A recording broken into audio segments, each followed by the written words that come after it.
डरावना सच। रात के अंधेरे में सुनसान सड़क पर एक जवान लड़की जिसके बाल बिखरे हुए और आंखों में आंसू लेकर चली जा रही थी। जैसे ही वो सड़क पार कर रही थी वो अचानक से गायब हो जाती है।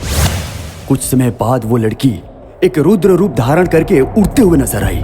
नींद में सोई हुई शीतल डर के मारे नींद से उठ गई।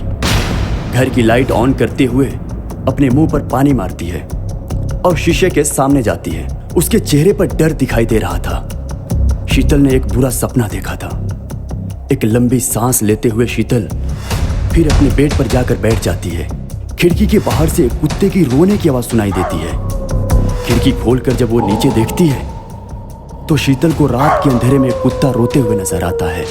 शीतल खिड़की बंद करके अपने बदन पर चादर ओढ़कर बेड पर बैठ जाती है।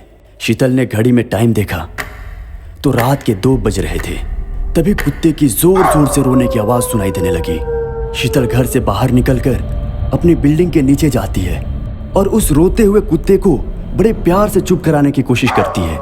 उसी दरमियान वो कुत्ता भौंकते हुए वहां से भागकर चला जाता है। तभी शीतल को अपने सामने से वही लड़की आते हुए दिखाई दे रही थी जो उसे सपने में रुद्र रूप धारण किए हुए नजर आई थी। उसे देखकर शीतल जोर से चिल्लाकर वहां से भाग निकली। डरी हुई सहमी हुई सुनसान सड़क पर रात के अंधेरे में तेजी से भाग रहे शीतल के सामने फिर से वो लड़की आकर खड़ी हो जाती है जिसे देखकर शीतल डर के मारे भाग रही थी। वो लड़की शीतल को देखकर जोर जोर से हंसने लगती है। शीतल हिम्मत करके उस लड़की से चिल्लाकर बोली, कौन हो तुम? वो लड़की बिना जवाब दिए और जोर जोर से हंसने लगती है। शीतल वहां से अपने घर की तरफ भागती है और अपनी बिल्डिंग के लिफ्ट का बटन दबाने की कोशिश करती है। उसी दरमियान बिल्डिंग की लाइट चली जाती है। शीतल और भी घबरा जाती है और डरते हुए सीढ़ियों से अपने घर की तरफ जाने लगती है। और फिर से सीढ़ियों पर अंधेरे में वो लड़की उसके सामने आती है और वो फूट फूट कर रोने लगती है। शीतल को समझ नहीं आ रहा था कि ये सब उसके साथ क्या हो रहा है। शीतल अपने आप को संभालते हुए किसी तरह अपने घर के अंदर चली जाती है और वो देखती है कि उसके बेड पर वही लड़की रो रही है। शीतल अपने आप को संभालते हुए पूछती है, कौन हो तुम? क्या चाहिए तुम्हें? वो लड़की रोते हुए शीतल से कहने लगी, मेरा नाम दिव्या है। एक बार की बात है, तुम्हारे घर के पीछे जो जंगल है उस रास्ते में कुछ लोगों ने मेरा रेप करके मुझे मार दिया। मैं तुम्हें यह कहने आई हूं कि तुम्हारा भी उस जंगल के रास्ते से अक्सर रात के समय आना जाना होता रहता है। अगली बार रात के समय उस रास्ते से कभी मत गुजरना, नहीं तो तुम्हारा भी वही हाल होगा जो मेरा हुआ है।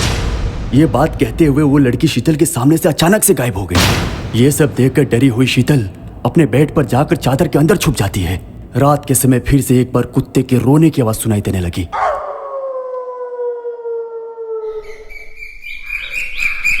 सुबह होते ही शीतल की नींद खुली। तब शीतल का सिर एकदम से भारी हो चुका था। अपने दोनों हाथों से सिर पकड़ते हुए शीतल ने अपने आप से कहा, लगता है कल रात बहुत ज्यादा हो गई। तभी शीतल को थोड़ी थोड़ी बातें याद आने लगती हैं। शीतल को लगा कि रात को जो मेरे साथ हुआ वो एक डरावना सपना था। घड़ी में सुबह के 10 बज रहे थे। ऑफिस के लिए देरी होने के कारण जल्दबाजी में तैयार होते हुए शीतल अपने घर से निकलती है। बिल्डिंग के नीचे आते ही बिल्डिंग का वॉचमैन शीतल से कहता है, क्या मैडम, रात को 2 बजे उस रोते हुए कुत्ते को चुप कराने आई थी? उस कुत्ते का क्या है? वो रोज ऐसे ही रात को रोता रहता है।